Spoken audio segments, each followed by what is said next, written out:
morning, Church of the Springs. Can we stand on our feet and worship together?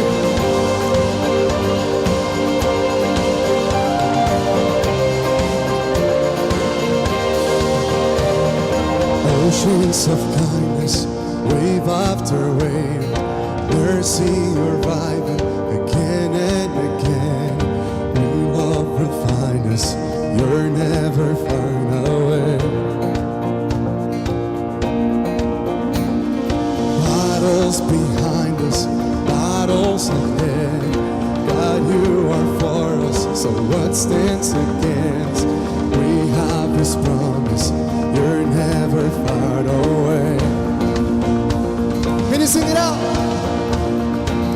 We've seen your faithfulness in the darkest night. We've seen your goodness, God, favor on our lives. Everywhere we go, your grace is on our side. Your grace is on our side.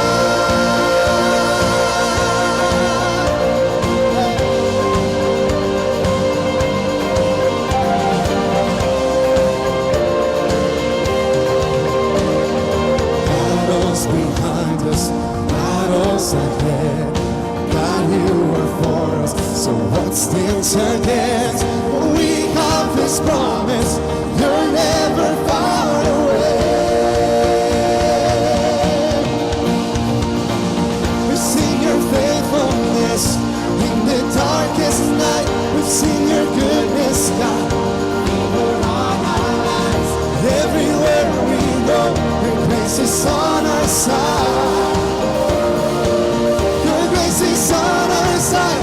Whatever comes our way, God, be lifted high. Your love will never fail. We will testify. Everywhere we go, your grace is on our side. Your grace is on our side.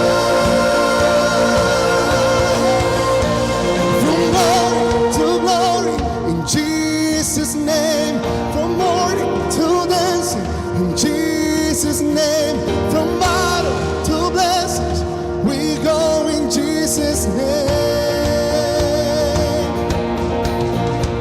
From glory to glory, in Jesus' name, from morning to dancing, in Jesus' name, from battle to blessings, we go in Jesus' name.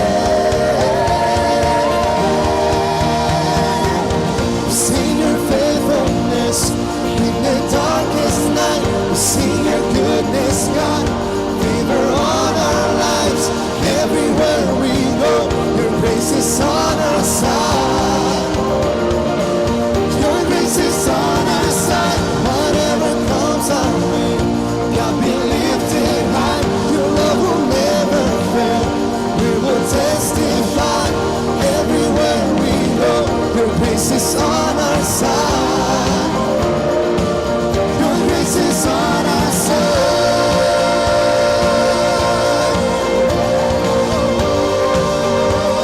Your grace is forever on our side.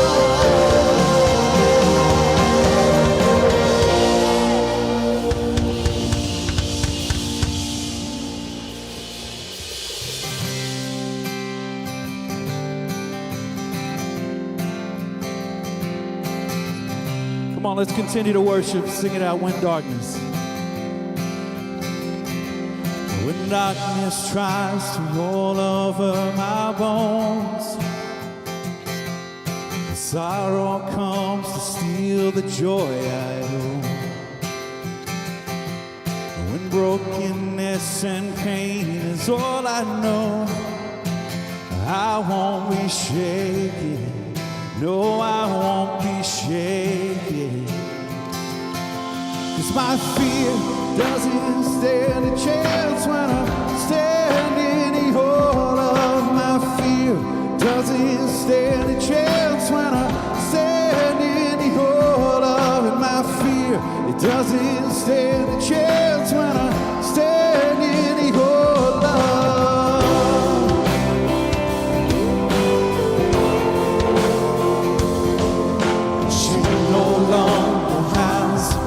To hide.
to reveal the kingdom coming and to reconcile the lost, to redeem the whole creation. You did not despise the cross, for even in your suffering you saw to the other side, knowing this was our salvation. Jesus for us and you died. Oh, praise you, Lord. Praise the Father, praise the Son, praise the Spirit, three in one. God of glory, majesty, praise forever to the King of Kings. Amen. And the morning that you rose, all of heaven held its breath. To that stone was rolled for good, for the Lamb had conquered death. And the dead rose from their tombs, and the angels stood in awe, for the souls of all who come to the Father are restored. And the church of Christ was born. Then the Spirit lit the flame. Now this gospel truth of all shall not kneel, shall not faint. By His blood it is His name. In His freedom I am free. For the love of Jesus Christ, who has resurrected me.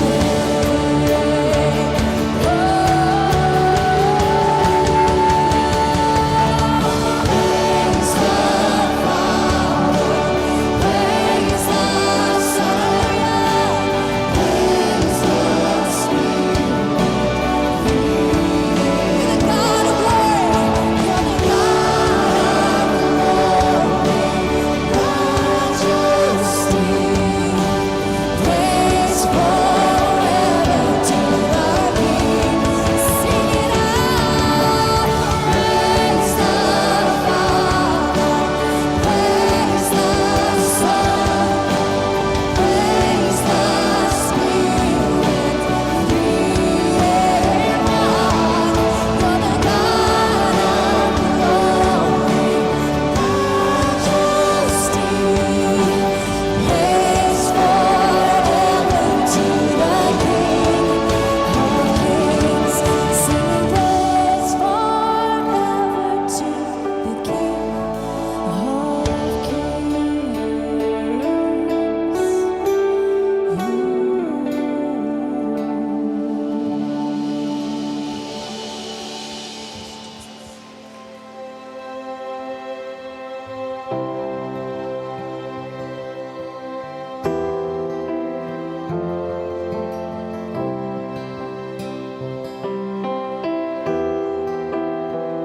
I cast my mind to Calvary, where Jesus bled and died for me. I see His wounds, His hands, His feet, my Savior on that cursed tree.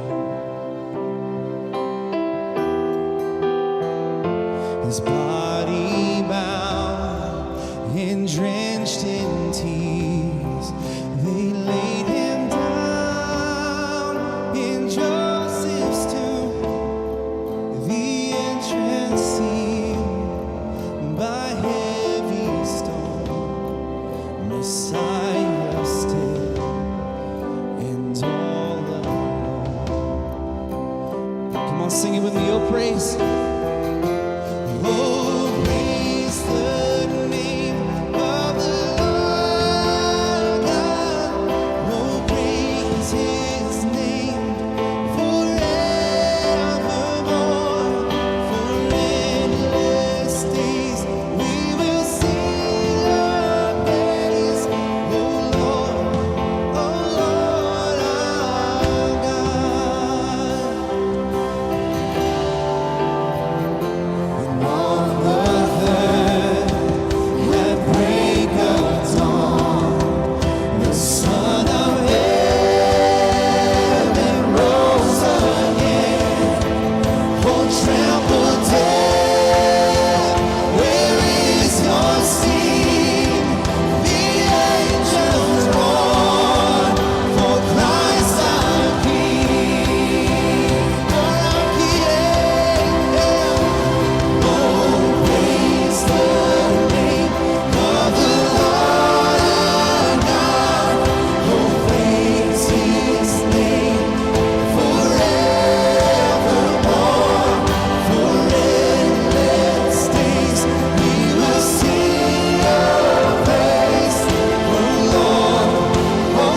my gaze transfixed on Jesus' face. Oh,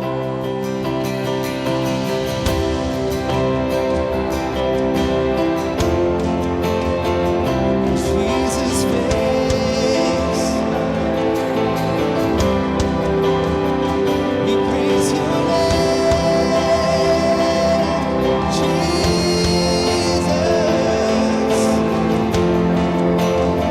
I'll sing with your praise. Oh, praise the name of the Lord God.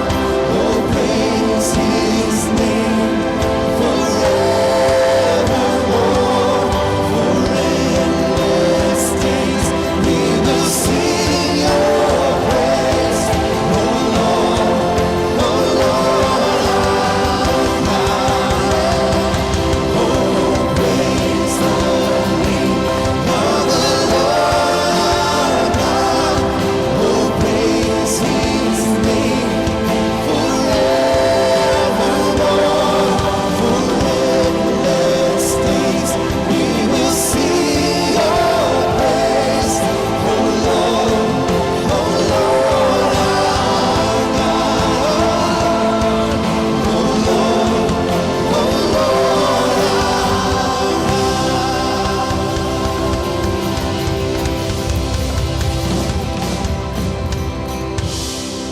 It's so wonderful to sing and worship with you guys this morning. You can go ahead and take a seat. Good morning. On behalf of Church of the Springs, I just want to say welcome. We are so glad that you're here, that you're joining us today. As you came in, you should have noticed on your chair is something we call our Connect card. That card is a relational tool that helps us better connect. You'll notice on that card there will be a variety of avenues. You can sign up for groups. You can write down prayer requests. We personally pray for everything that you write on those cards, and so we look forward to seeing your prayer requests on them. So please use this card and drop it off at the end of the day. So one of the things that's coming up that I'm just so personally excited about being in student ministry is camp. Camp is an incredible season for students. If you're a parent, you want your kid to go to camp. And the reason for that is so often we are just so busy, right? Some of you might be looking at your student and thinking, well, they're not busy right now, right? It's summertime. But we are so busy, filled with activity after activity after activity. And our students, we ask so much from them, right? But camp is this time where they get to stop. They get to stop and they get to listen and they get to encounter God in a unique and crazy way. And so you want your student to go to camp because when we slow down and we listen to God, oftentimes we leave changed. So if you're wondering how you sign your student up for camp, this is junior high through high school. It's going to be at the beginning of August, August 4th through the 7th.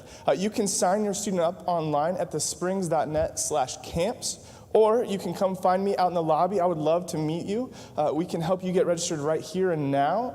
Or if you just have a question and maybe you want to get reached out to later this week, write camp on your Connect card, and we'll go ahead and reach out to you later this week.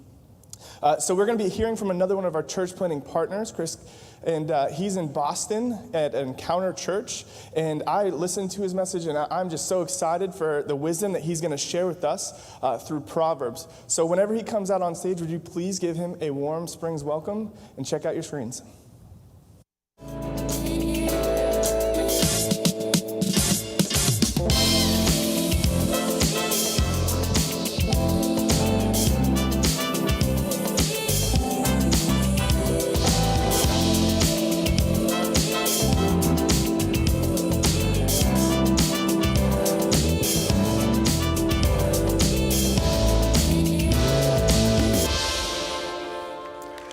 Good morning.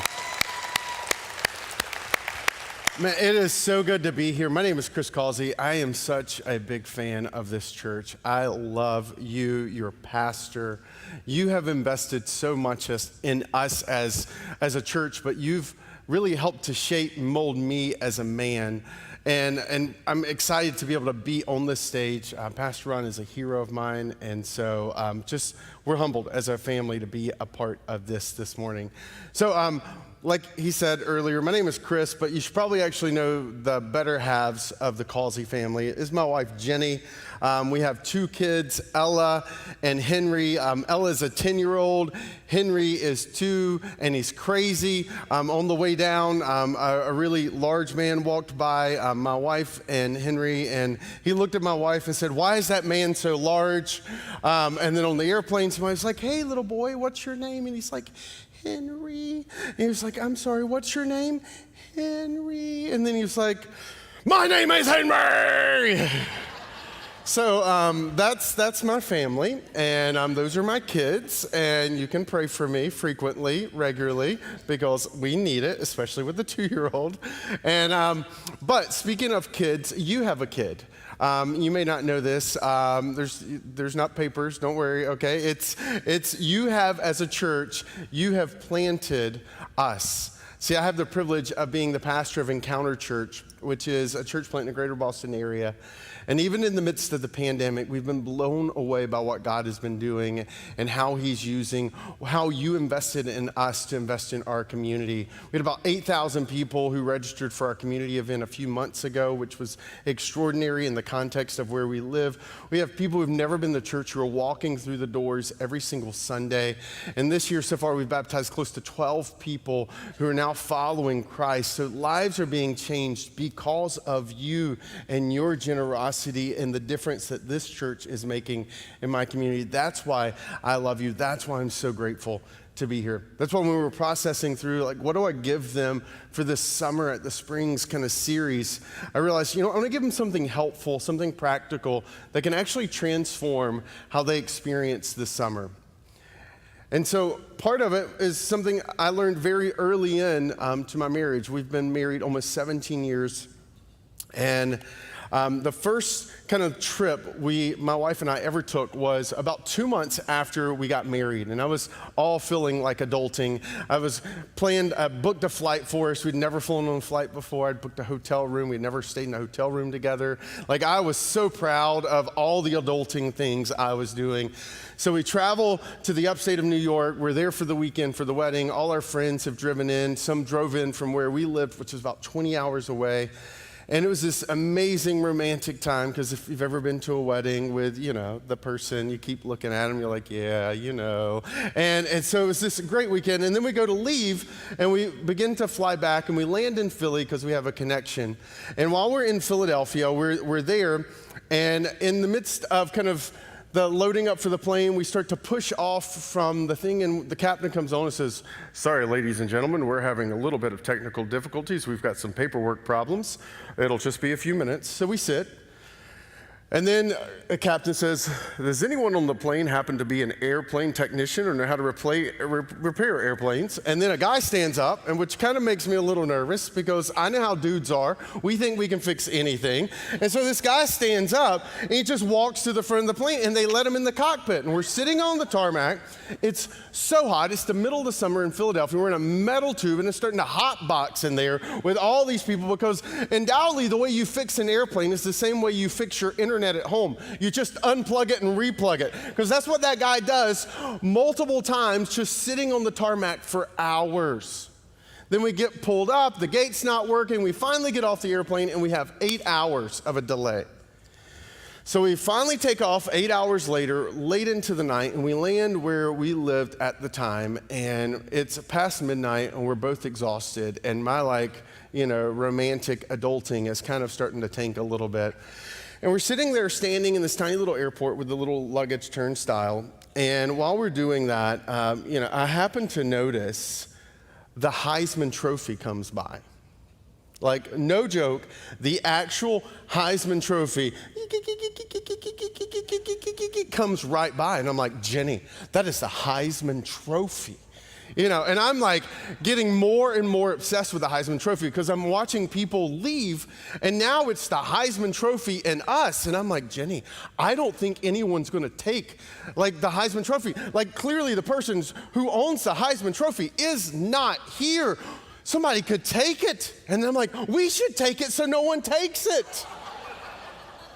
Because in my mind, I'm like, that's such a brilliant idea, because if we take it, then no one can take it. And then the Heisman Trophy winner will have a slow motion hug moment with me because I brought the Heisman Trophy back. And all along this is happening, I'm not noticing my wife is getting frustrated beside me, because at this point, the turnstile is stopped.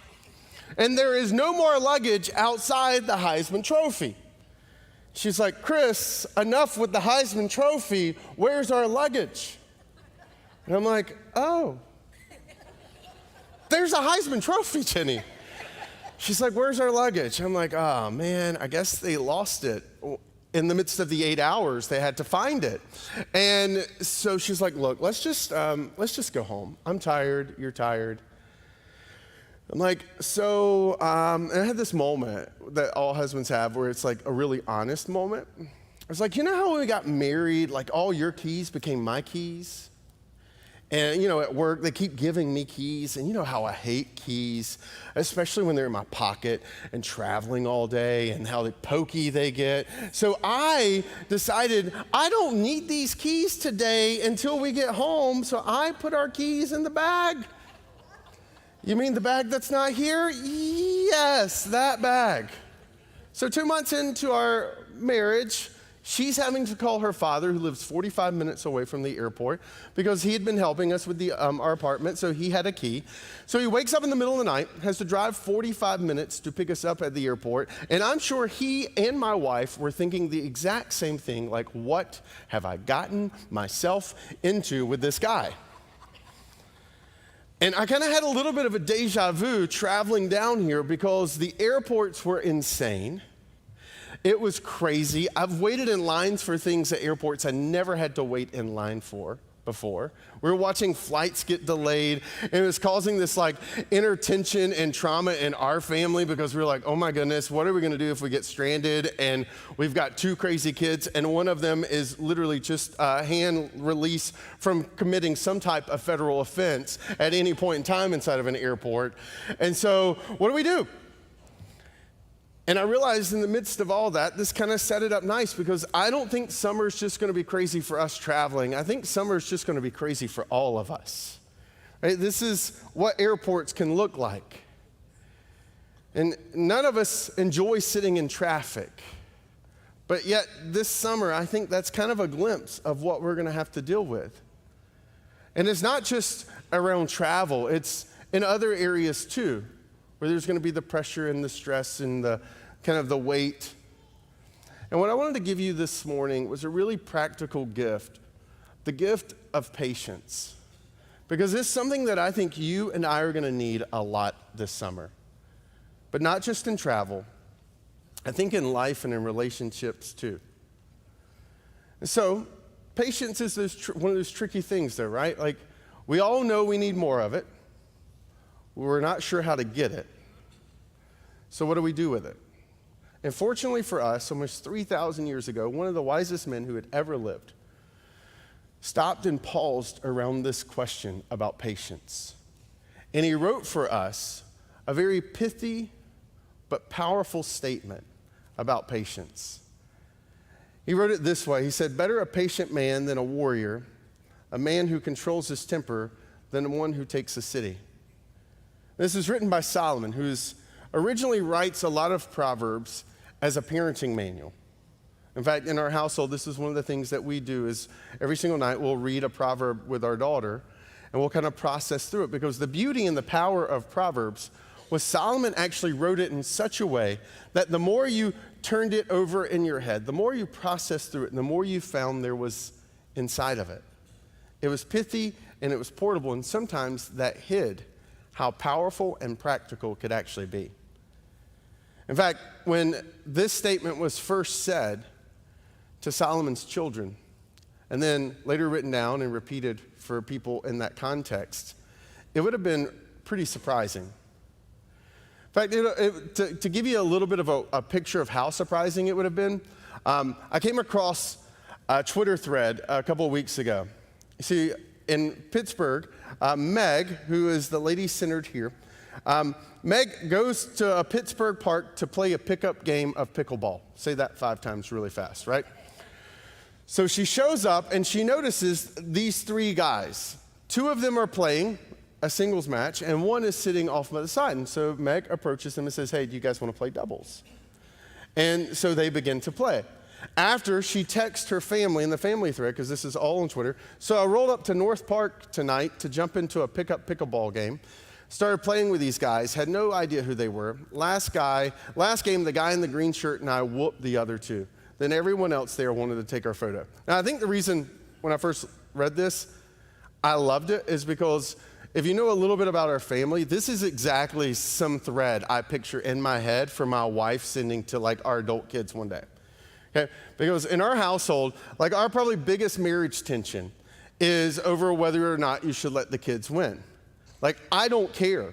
So I just let them win. My kids don't even know I can win at anything. They think they are so incredibly gifted. They think I am completely incompetent at any game. My wife is on the other extreme of that spectrum, and she feels divinely mandated to teach them how to lose. Right? Like, they should learn how to lose at an early age in a proper way. In fact, it's a good lesson for a 3 or 4-year-old to walk away from the table crying because they just got whooped, right? And so that's like a real marriage tension. When I joke about that, people are like, no, that's me, or that's my wife. Like, my wife's like, no, they need to learn to lose in this, and I'm going to be the one that teaches them how to do it. Somebody else I was talking to was like, yeah, because the day they finally beat me, you know how big of a deal it's going to be? And I think that's kind of my wife. And I'm like, I don't care. But I laugh because I could totally see this being in a family thread one day. And the fact that this lady chooses to use the words whooped them. Not like, hey, FYI, just wanted to give you a little heads up. I had a good day at the pickleball pickup game today down at the park. I won. No, it's like, I whooped them. What's fascinating is on Sunday, these three guys wear these clothes. Yeah. That would also be my wife, by the way. That would also be my wife. She would beat 3 New England Patriots, okay? And it totally would highlight the whooping part. So this is like pretty surprising. It goes viral across the internet because Meg is about twice their age and about half their size, and she whoops them. And you have to understand, when Solomon writes this proverb, we read it today, and it doesn't land the way it would have landed with them. When they read this proverb, better a patient man, they would have had the level of surprise that we just had with the story of Meg. Because in their context, almost 3,000 years ago, like, security was one of the most essential things, and it was the biggest threat. You lived in a village. Most of the homes were really, really thin and really, really susceptible to attack. When you went to sleep at night, foreign invaders or hordes or criminals could run into your village and completely obliterate it in the course of an hour or two. And you and your family's lives could be lost, or even worse, you could be kidnapped and taken away. So you lived under the constant threat of a lack of insecurity. You weren't in it, and you needed it, and you wanted it, which meant culturally what was valued was a person who was the warrior, the one who could take a city. I mean, this is 3,000 years ago. Like, if you could take a city, you would have songs sung about you. I mean, David, when he would walk through the streets, they were like, there's David. Saul has slain his thousands, but David has slain his tens of thousands. And you have to remember that Solomon writes this. Solomon writes this passage, and David is his father. David is the one who slayed Goliath. He's the one who had conquered and unleashed a force where Israel moves and pushes forward. Goliath's brothers are slain because of David and his warriors. David is the man's man when it comes to warrior. But Solomon had an interesting perspective. Solomon's dad may have been David, but his mom was Bathsheba. And Bathsheba was the woman that David had an affair with. Got her pregnant, and in order to cover it all up, orchestrated a murder of her husband. And in the kind of the fallout of all that and of remarrying her to complete the cover-up, what ends up happening is David's family begins to implode from the inside out. See, David could take a city. He could take control of an army that was coming in to attack them, but he couldn't control himself. And Solomon had personally, painfully witnessed what happens when you know how to take control of a city, but you don't know how to take control of yourself. And it's out of that pain, it's out of that perspective, that Solomon writes these words: better a patient man than a warrior, a man who can control his temper than one who can take a city. But see, Solomon doesn't just write this to extol the virtue of patience. Remember, this is a parenting manual. Solomon writes this because he believes his children can experience patience too, which is actually a really important point. Because for many of us, when we think about patience, we think you're either born with it or you're not. It's like a personality trait. It's like being athletic, right? You either were born super athletic or you were just born like me, non-athletic. And what Solomon does is come along by giving his children this proverb. He doesn't just give to them the power to decide that they can have it. He also gives us the power to decide that we can actually grow and then gain patience. So the question then becomes, if we can experience, how do we move from impatient to I'm patient? How do we make this transition? If Solomon says it's possible, then how do you do it? Because most of us, if we're honest, we know we don't have enough of it. We know we need more of it, but we're not sure how to get it. And the answer to that question is actually found in the passage itself, when he says, better a patient man. The word patient man is kind of an interesting phrase in the language of the day. It's a word picture. The word patient meant to have a long nose. Not Pinocchio long nose, but like a really large kind of capacity to keep breathing in. We all intuitively know this because you knew when your mom or your dad was getting really frustrated because they would keep breathing in, and you knew the dangerous moment when you should like pull up your pants to run was when they stopped breathing in and they breathed out. Because that was it. It was over. And the idea in the Jewish culture was that someone who was patient could keep breathing in even when most people had stopped. So the way they conveyed that was a long nose. Really large, long nose. And so part of the reality of how we can experience is kind of tied to this idea of breathing in, which is something I actually teach our 2-year-old to do when he gets upset. It's learning to control his breathing, to focus on this thing he can control. Because what is patience? When we're tempted to get impatient, it's often because it's something we cannot control, who we feel like is taking control of us. So even just the simple act of breathing can do wonders. I mean, we actually teach this to our 2-year-old, and it really does make a difference with him when he's really upset. But I would argue that even deeper in the metaphor is a better way of wrapping our head around it, because a warrior would train. They would be out in the field fighting and slashing and beating up on each other, because a warrior is going to take a city. He's got to brawl. He's got to spar. He's got to be ready for that battle. And so I want to introduce you to this idea that you and I should embrace called weight training. Not the weight training that you might see in the gym, but a different type of weight training. If you and I can actually grow in our patience, then I think we should embrace weight training. I mean, think about it. If I never took my son to the gym, and he asked a lot of questions about things he doesn't understand. And one day we walk by a gym, and there is this glass window, and he peeps in. And he doesn't hear what they're saying. And there is a bench, and on that bench is a guy, and he's got headphones on. He's walking around doing this, and he's got his buddy, and his buddy's like, and he's like putting on these things, and he's putting on. My son doesn't know what's happening, right? And then the person gets down. He's like, and he gets down, and he grabs it, and he's like,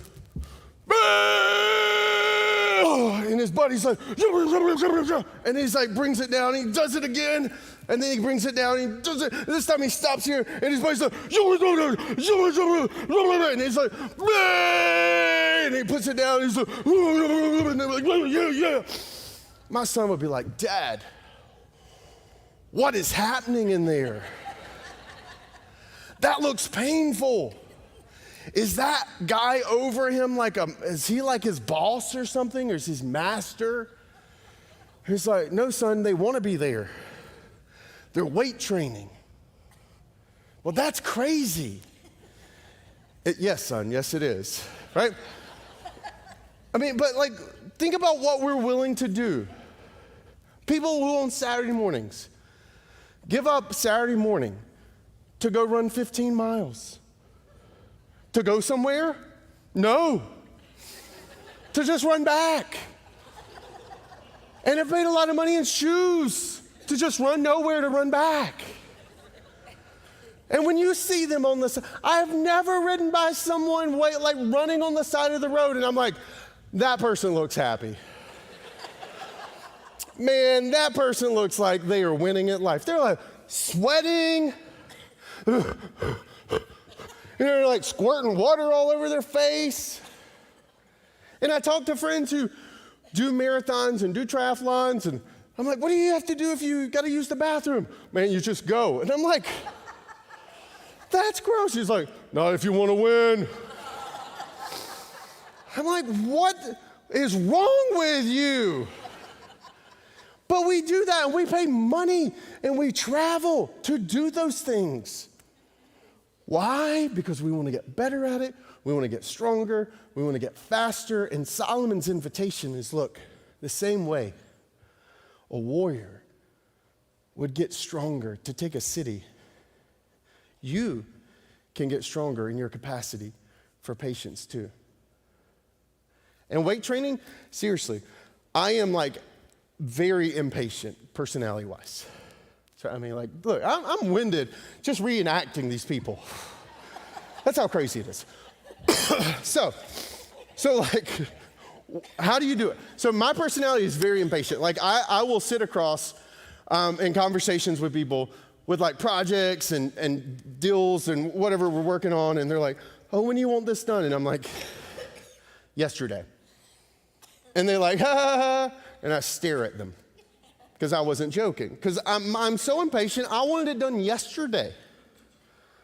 That's me. And so one of the ways that I weight train, because I love efficiency, I hate waiting. Right? When I get a phone call, when I have to make a phone call to a customer service agent, and they're like, we value your, as a customer, your approximate wait time is 495 minutes. I'm like, you can't say you value me and then I gotta wait 495 minutes. You're asking me to do math to figure out how many hours that is. That's not valuing me. Like, that stuff makes me mad. I'll hang up. Like, ain't nobody got time for that. Or if I'm in a store and there's like a long line because they got 75 cash registers, but they got 2 people, and one of them is just, is playing something, and just pulling stuff out and moving it around. And you're like, look, sorry, I'm counting my bills right now. And I'm like, there's 75 of these things, and there's only 2 of you. Right? And so what I will do to force myself to become more patient, if I'm being a toddler, then sometimes I'll be like, Chris, you're standing in the longest line today. And I'll go stand in the longest line, and I'll wait. I'll come up to a toll booth, and I'm in a hurry because I didn't give myself 15 minutes.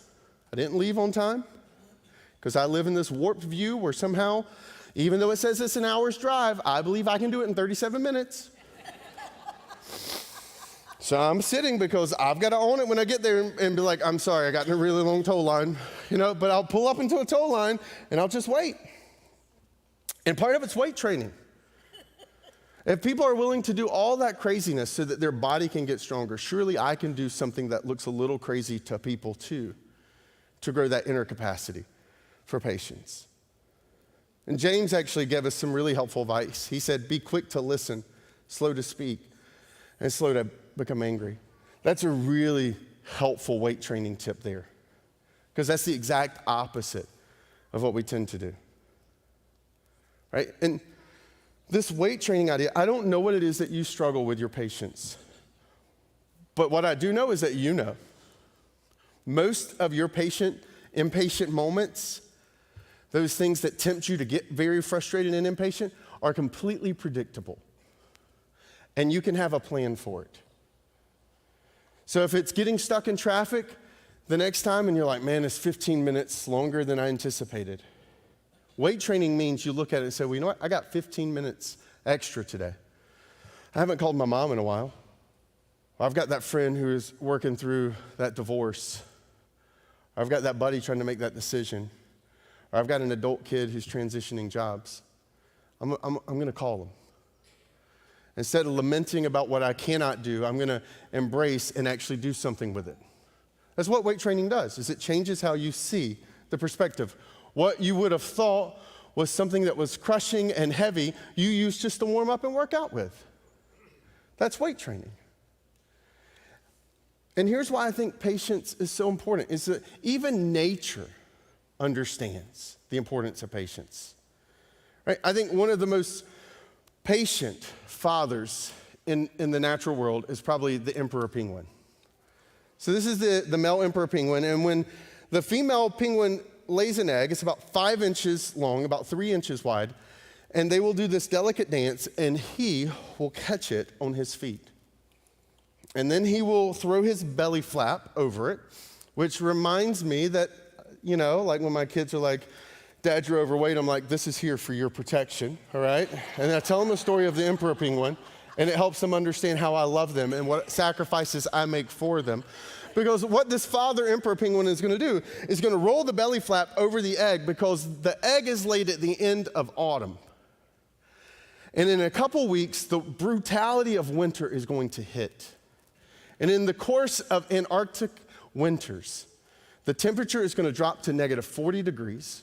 The wind speeds are going to ratchet it up to 90 miles per hour. It'll be 20 hours of darkness. It'll be so brutally cold that if that egg happened to fall off his feet, the baby penguin, is gone. It gets so cold at the peak of winter in Antarctica that the emperor penguins actually will huddle up together and begin to kind of do this circular dance, where the penguins on the outside will slowly work their way to the inside, and they'll share body heat. And the ones on the inside who've warmed up will work their way to the outside. It's this beautiful dance that will happen nonstop, because the male penguins will lose about 50% of their body weight because they will not eat at all during this time period. And the reason they do all of this is because of that. Because emperor penguins intuitively understand that patience brings life. That patience produces life. It's not just true about baby penguins. It's true about relationships too. I've never met an older couple who's celebrating 60 years and someone says, what's your secret? And the guy's like, my impatience. Right? Or you meet someone who parented their kids really well and you're like, what was your secret? My impatience. Impatience doesn't bring life. It brings stress. It brings frustration. It brings added weight and tension in the relationship. But patience has the power to transform your relationships. Patience has the power to transform your finances. Patience has the power to transform your job search. Patience has this ability to bring life into almost every sphere it touches. And the reason it has this capacity to bring life is because ultimately it's rooted in the divine. You see, it says, better a patient man. This passage is fascinating because it's the first time in the entire Bible where the word patient was tied with the word man.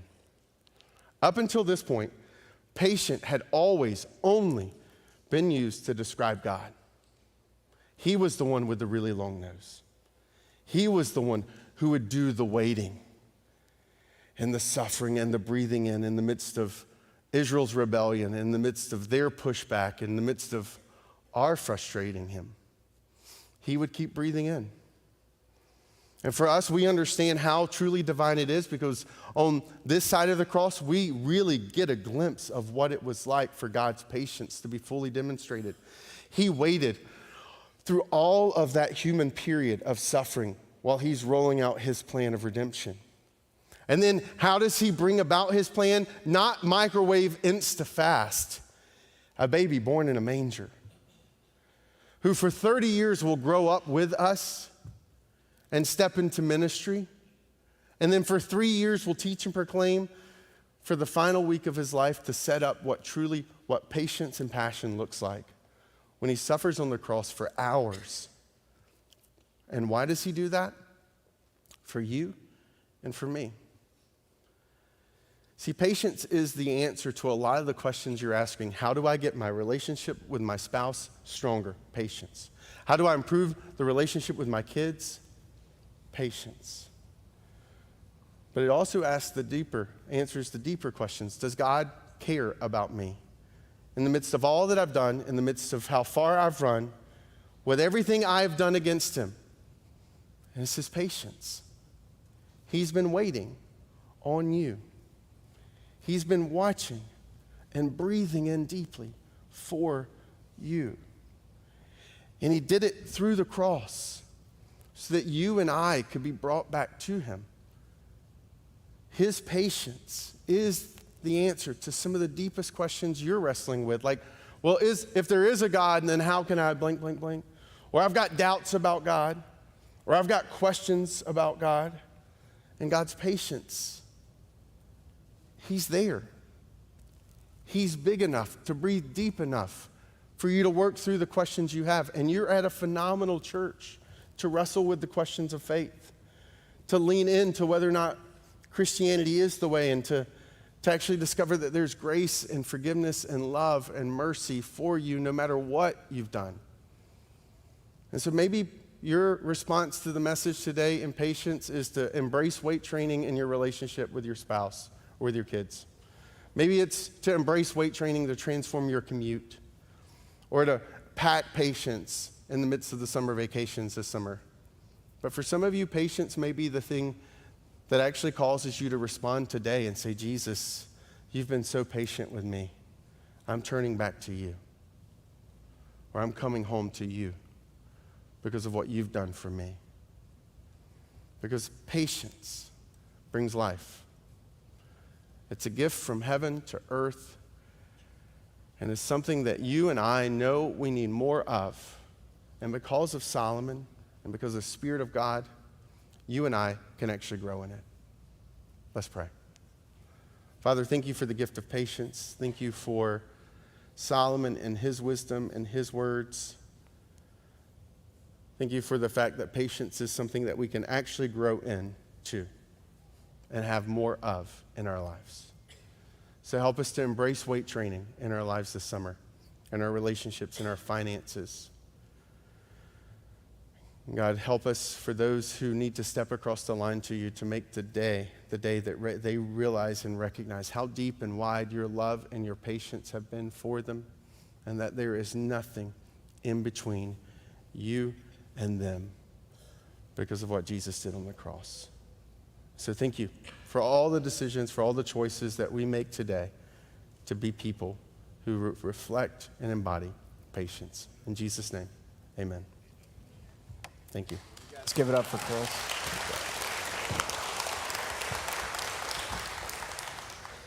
My name is Jacob, and I'm one of the pastors here, and I just want to encourage you, man, if you have not started a relationship with Jesus and you have not prayed a prayer and said, this is the day that I want grace to flow to me, you can do that right here, right now. And I just want to lead you through a prayer right here. So will you bow your heads? If that's you here today and you'd like to start a relationship with the God of the universe, you can just pray this prayer, not out loud, but just between you and God, and just say, Dear God, I know that I have fallen short,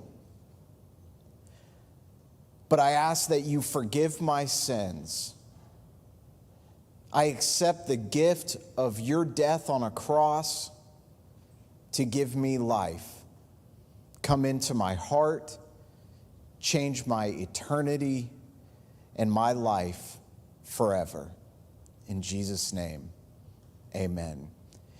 And if you just prayed that prayer on this Connect card, just check the box, I committed my life to Christ, because there are next steps for you, for us, that we want to come alongside you and answer questions. And today, at the next two services, we have a number of people that are taking next steps, that we are seeing baptisms and celebrating with baptisms. And if you are interested in that, or you prayed that prayer and you have questions, where do I go from here? We have a devotional for new believers, and we would love to come alongside you. So just check that box, I committed my life to Christ. And at the end of the service, you can just drop it in the basket as you leave. Was anyone here last week for Father's Day? Man, biscuits and gravy. Did anyone get that? Did anyone try the hot sauces? I see you. I ran into one guy who had tried Da Bomb. Was it you? And you're cheering for that. I won't tell this story then. No, I'm just kidding. I don't think that there was someone, as I was going to pick up my son, who had tears in his eyes over in the kids area, and he was like, man, I am not doing good. And I was like, it gets worse over the next 2 hours. I think he was looking for encouragement, and I had none. So, but I just want you to get a glimpse of Father's Day and how we celebrate it at the campuses, so watch your screens.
And I just want to say, man, if you give here at Church of the Springs, you had a hand in every single one of those 10 commitments to Christ. And not only here, but we are one church, 3 locations.